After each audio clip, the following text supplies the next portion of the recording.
Hi, welcome to Channel Squared, where we connect with you, the divine, and channel here with you live. I'm Heather Marie, founder of Soulgate.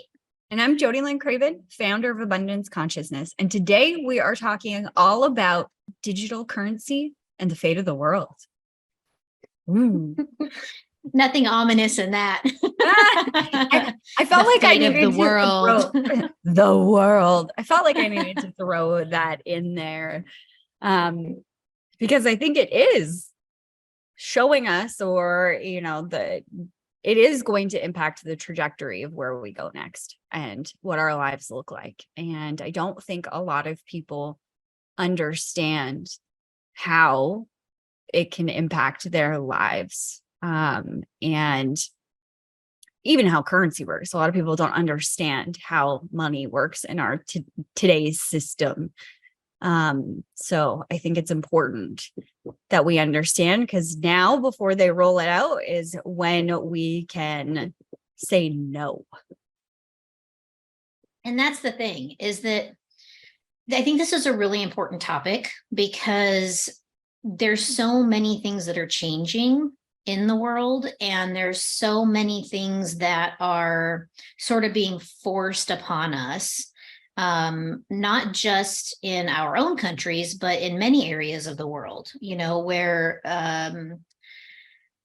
hopefully this doesn't get us banned off YouTube, but the types of government decisions that are being made without any regard to the people that are actually being ruled by them. And I'm using the term ruled specifically.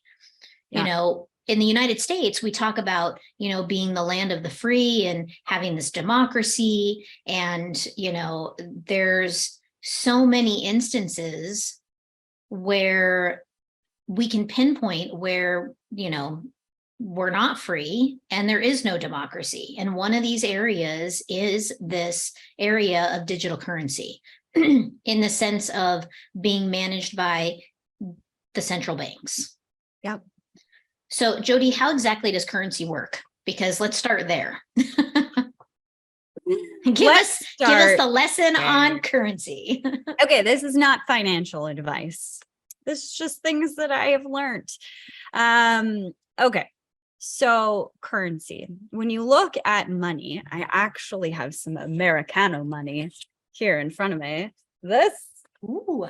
Paper, it means so much to us. Like, this is only a $5 bill, but oh my gosh, $5, I could buy candy bar with that. And that actually leads me to how currency works. We think that it's just money, and a lot of people don't understand the representation of money or what money means. But a candy bar is a really good example. 20 or 30 years ago, when you were a kid, Heather, how much did a candy bar cost? Oh, I don't know, 50 cents at most. 50 cents. Most. I would say, okay. I'd say probably even less than that. Maybe let's say it depends on the type of candy, but let's say it's like a Snickers bar, because I think that candy bar is still around. So let's say it's a Snickers bar. I think it was probably, when I was really young, it was probably closer to the 35-cent range. And as I got a little older, maybe like in my teenage years, I would say it was probably, maybe even in my adult years, is about 50 cents. So I just remember as a kid in middle school, we would do a lot of fundraising for like musical theater and stuff like that. And so we were constantly fundraising. And so I was part of like the candy crew. So I was always like selling candy. Like I always had a huge bag of candy in my backpack, and I was like the candy dealer at school. My proudest moment. Yeah. But, even then we were selling it at a markup, of course, because you had to make money on selling the candy. And we were selling it at 50 cents for a candy bar. So wow. That was with a markup. That was with a markup. Mm-hmm. Yeah. And then today, how much is a Snickers bar? Gosh, I don't even know. I would say probably $1.50. Yeah. Mm-hmm. Yeah. Yeah. Maybe over $2 if it's in Canadian dollars. Yes. Mm-hmm. Okay. So this is our dollars deflating, being worth less. What you could buy 20 years ago with $1 You couldn't buy that today for that same dollar. So our money is worth less. Like this $5 bill would have gone a lot further 20 or 30 years ago than it does today. This is because of the way our currency works. Back in the day, way back in the day, our currency used to be tied to a physical asset, gold. And why is that important? The reason why that is important is because there was a limit. And this isn't absolutely true either. There's some monkey business with the gold market and suppression, and we're not going to get into that today. But there was a limit. So I want you to think of another asset. We could go with an appreciating asset. Let's go with houses. Okay. What makes your house valuable? Because it's attached to something tangible, I guess. Sure. Supply and demand. Okay, what affects supply and demand? Supply and demand. I mean, how many are in the market and how many people need them? How many are in the market, right? So if there isn't very many in the market, the demand is high, everybody wants to get in on it, it drives up the price essentially. So your asset is worth more. Okay. And there's only hashtag housing market post-pandemic. Yes, hashtag. Yeah. Yeah, exactly. So there's only so many of these things. So that creates the value. Okay. Now, if we were to flood the market today with, I don't know, a couple million houses, what would happen to the price of houses? They would either stay the same or come down. Most likely they would come down. If we were to put a bunch of houses on the market, more than what were needed, now we've upped the supply by a lot and there isn't the demand to take it. And we've reduced the value of that asset. Okay. So when our dollar was backed by gold, we could only spend so much. And I say we as like the government, there was only so much money because it was tied to a physical asset that was limited or that is perceived as limited. So there could only be so much spending. Then we as a world went off the gold standard. Our dollar is not backed by anything except the government's promise that it's worth something and us. Our belief that it's worth something. Okay. So then they printed and printed and printed and printed and printed because they have no cap on how much they can print. We've seen this over the last couple of years over the pandemic. They printed billions, if not trillions of dollars. So we go back to the house scenario. If we had billions or trillions of new houses on the market, what's the price of a new house? It's in the tank. Your asset is devalued. That is what has happened to our money. It's happening to our money around the world. And currency is in trouble because of it, because we're not tied to an asset. They can print as much as they want, which is exactly why a dollar does not go as far today as it did 30 years ago. So that's the basics of currency. So, okay. So if currency is like basically nothing more than smoke and mirrors, is there a way out of it? I mean, I know that we're leading up to our main topic of CBDC, but like, is there any way for us to turn this back to make currency in the way that we know it strong again? Oh, that's a really loaded question. Just my opinion. A lot of people think we should go back to the gold standard, and we're actually seeing that live and in color in our world with the BRICS nation. And I know that this topic is like a lot of people, like if you're watching us right now and you're like, oh, this is boring. I want to turn this off. I don't want to learn about that. It's just, don't turn off the television set. Keep it on. You need to understand what's going on and why these changes are going to forever affect your life. So the BRICS nations, there's a group of countries that have come together, Russia, India, China, and they have created a currency that is backed by gold. So a physical asset. North America, I'm in Canada, you're in the United States. I don't think that we could go back to the gold standard because our governments have printed too much money. There's just not enough gold in circulation to back up the amount that we've printed. The next option for them, and I think this is what we've channeled anyway, is that as currency begins to fail, so what that looks like is it's worth less and less and less and less, especially against other currencies, like that one that's backed by something tangible, gold. So the dollars that are in your bank account are being devalued as we speak. The higher inflation goes up, the less that you can buy with this $5 bill. So you're losing your buying power as we speak. That's important. It's important to understand that.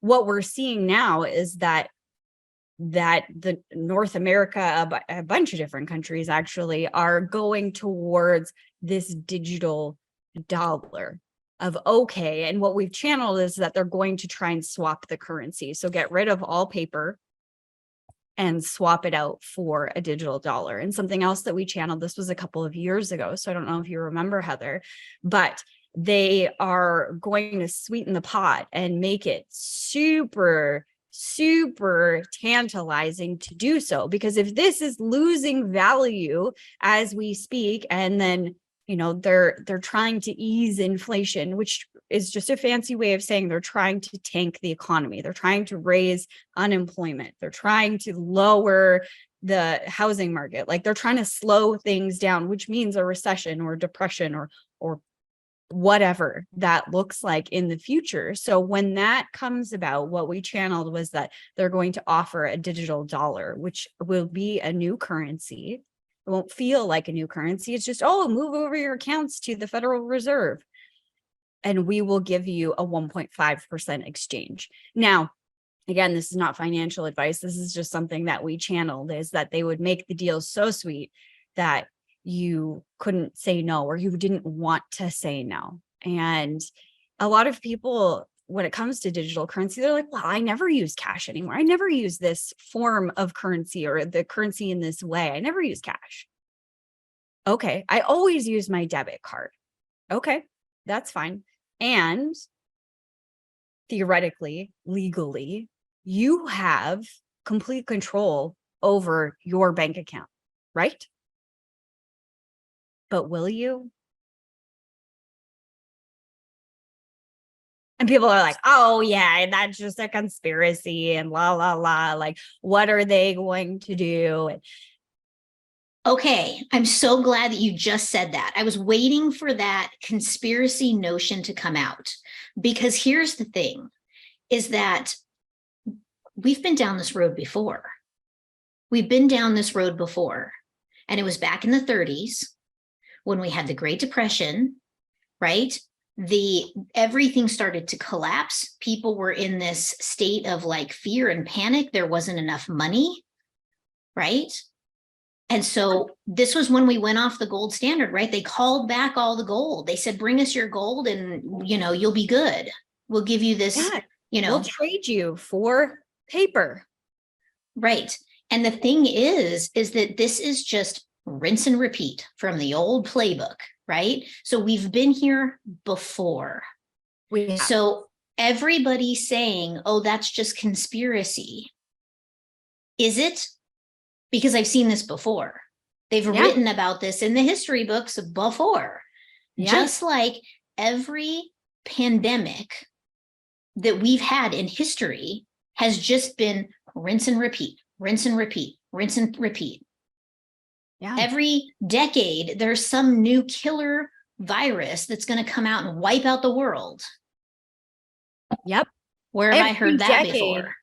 Every decade, it's either going to be acid rain or heat or storms or whatever in terms of climate change. There's a new trend, cycle, pattern. There's a pattern that they're following. And it's something that I think is really important to mention is during that time that you were just speaking of, Heather, they were like, hey, bring in your gold and we will exchange. And I don't know that they said for every dollar or every, ounce of gold, we'll give you X number of whatever, but they did, I believe they did fix the price. If you know for sure and you're watching this, you can chime in on this one for sure. So they said, exchange us. And then that went so far. And then what happened, Heather? They made it illegal to hold gold. Oh, did they really? They made it Yes. illegal to hold gold? Oh, I didn't even know that. Yes. Wow, that's fucked up. Wow, excuse my language. Yes, they made it illegal to hold gold. They took all the gold away from the citizens. You could not have gold. You could not. In Canada, it was a little bit different than in the United States. The way that they did it, because we're so nice and so pleasant.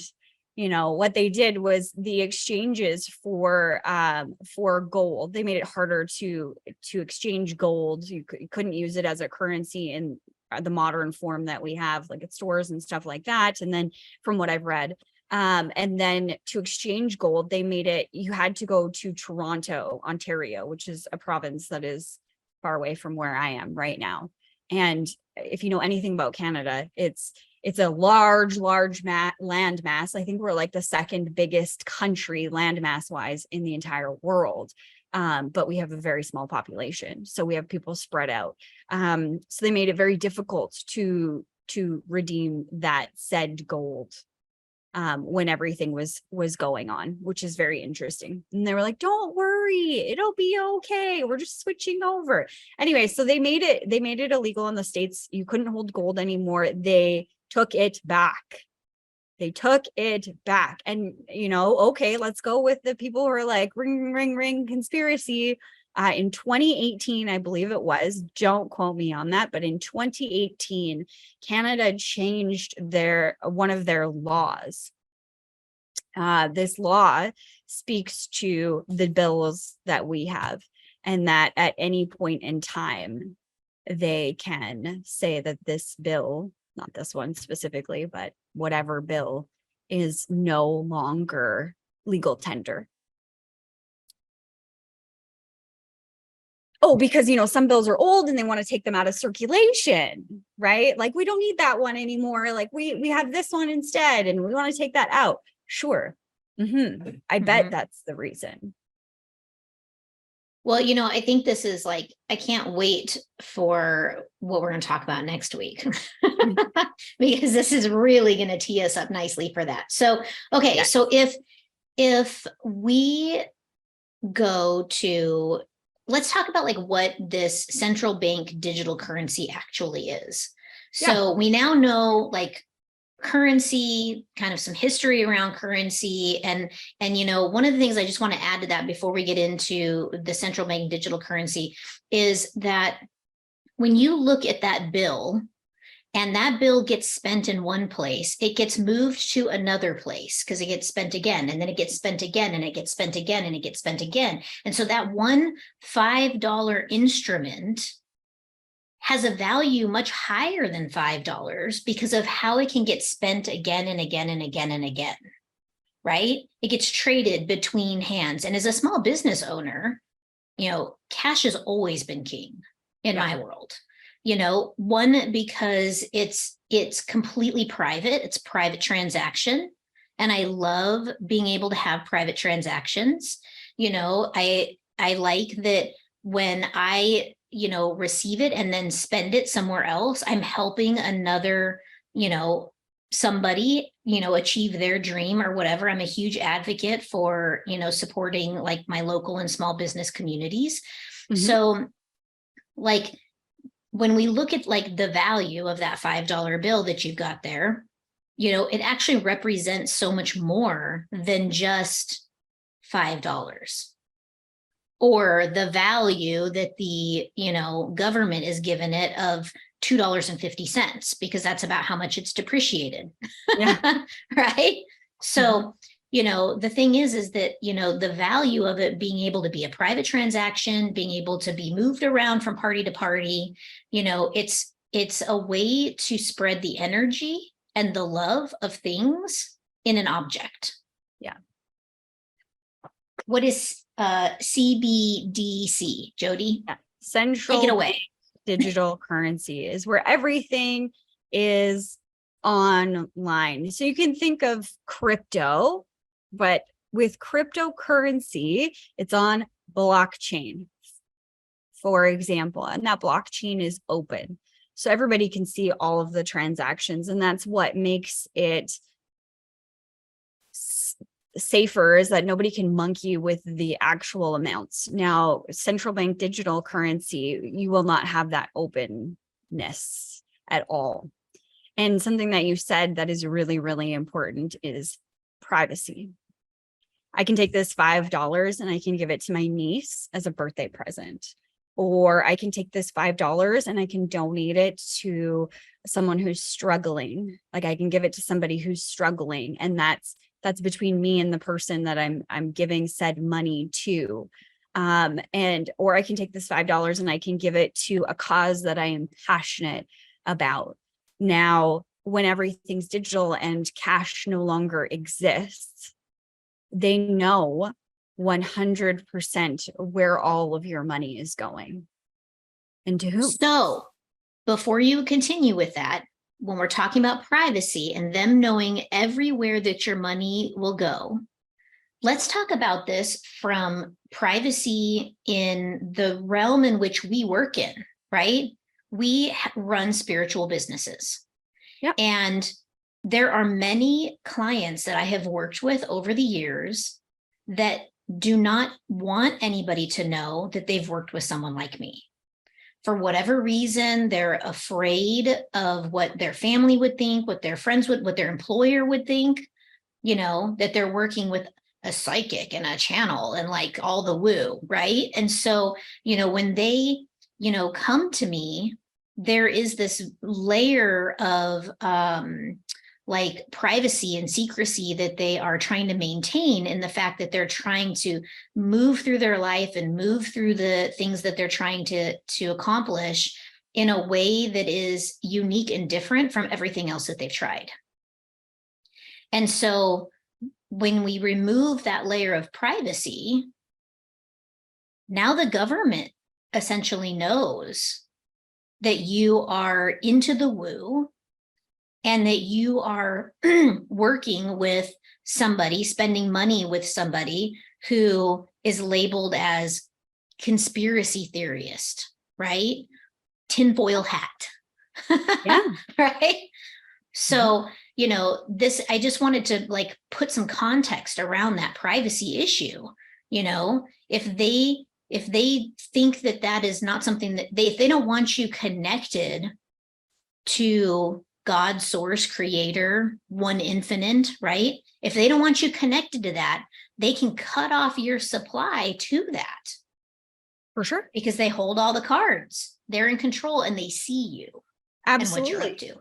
Think about, I don't know if you ever did this. You were a candy seller at school. You made some extra money, right? Other kids will mow lawns and stuff like that. And what do they get in return? Some cash. You wouldn't be allowed to do that. And as a child, if you don't, like, under a certain age, you're technically not allowed to work. So what happens on the tax side of things, now that everything is digital, and now, little Joe is mowing lawns and making $20 a week or whatever it is to fund his candy habit, or to put away for college, or to buy a new car, or whatever. Right now, are they going to come out for taxes for children?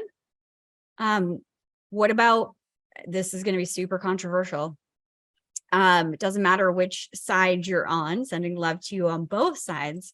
But think about Roe v. Wade. Think about women who decide that they do not want to keep a pregnancy, and they're going to have to travel to a different state and have an abortion. And now everything's digital. And so if the government doesn't want you to have that, then they'll freeze your bank account. You won't be able to use your money. You won't have the cash. What about domestic abuse?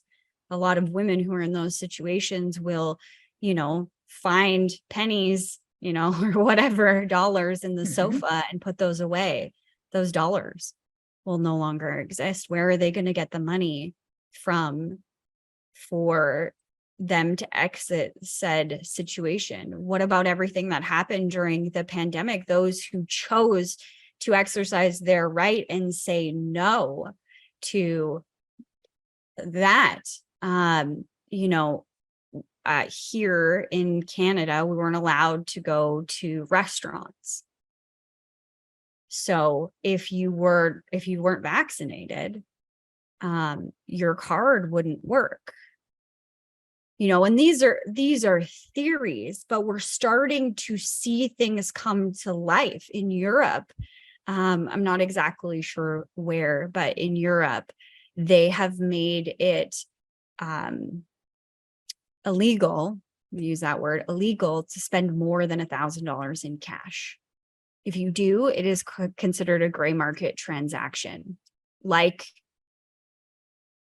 what is the Purple Road or whatever. I don't even know what that is. There's some sort of there's an underground network for drugs and stuff. I don't even know what it is. Obviously, I've never done it. But it would be likened to that. So you have an extra $1,000 in cash that you have, saved, or that you've pulled out, because we all know that cash is scarce. The amount of cash that's actually in our economies is less than 2% or under.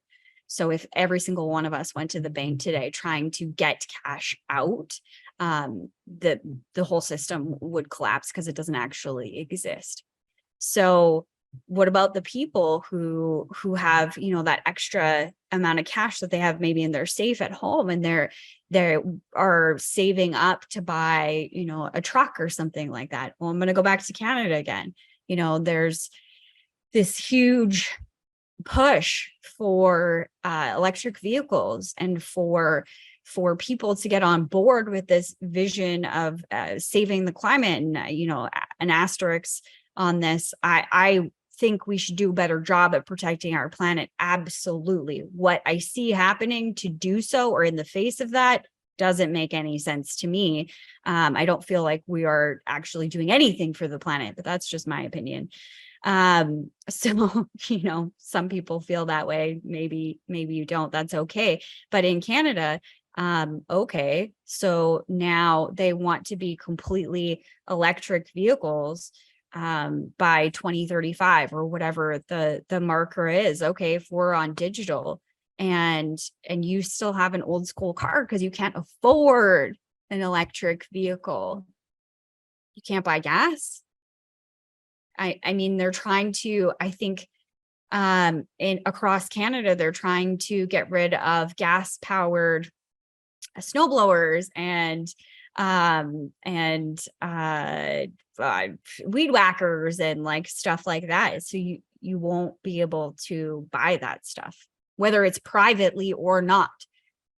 So there's way too much control. And I mean, one of the biggest instances of this going poorly is the trucker convoy that happened in Canada in 2022, 2021. I don't even remember when that was.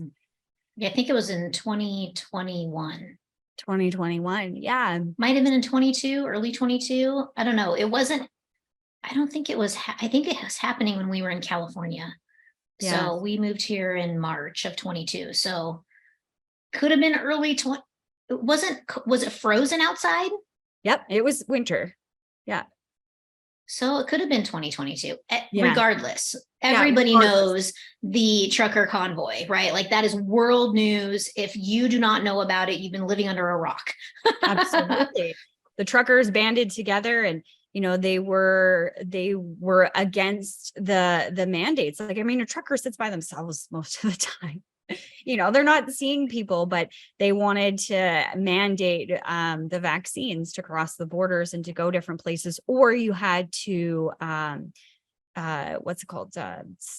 Isolate for 14 days. Well, you can't do that as a trucker because you need to drop off the load that you just picked up. Like, these are essential workers who were praised during the height of the pandemic for bringing food and resources to all of us so that we could sustain life.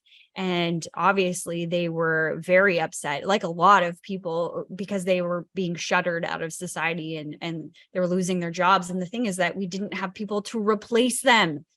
Like, we still have a shortage in that industry. So it was causing a harm to all of us. And they saw that and they banded together, and the government didn't like that. They didn't like that they were in Ottawa, our capital city in Canada, and they wouldn't even meet with them. The current government would not meet with them. Our prime minister would not go and talk to them. And they were saying it was an occupation and it was this and that. And you watch videos from it. And I know friends who went, and we wanted to go too. But there was like bouncy castles and there was barbecues, and like there was never in the history of that city less crime than when those truckers were there. It was never cleaner than it was when those truckers were there. And yet the government was not happy about it, did not want it to continue, and decided to do the emergency use order or emergency whatever order so that they had more control, which was very controversial. And then they gave the banks the ability to freeze the accounts of those who were supporting this movement. And there was one story of a single mom with 2 kids who had her bank account frozen because she gave $20.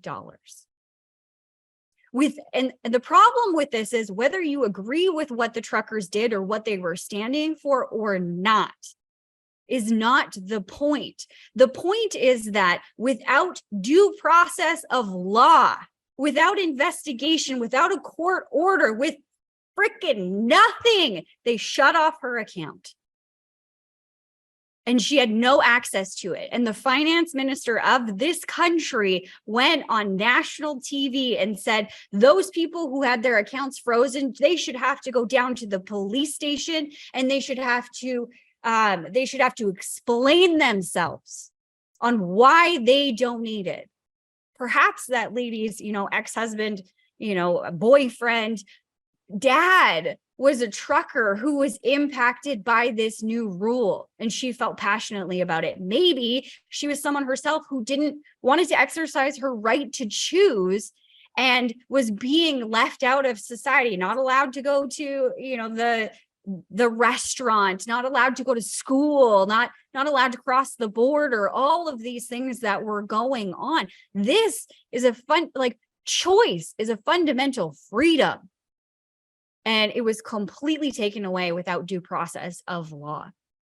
Now, when it's digital, it's way easier. Way easier. And the reason that it's easier is because they're the one controlling the levers.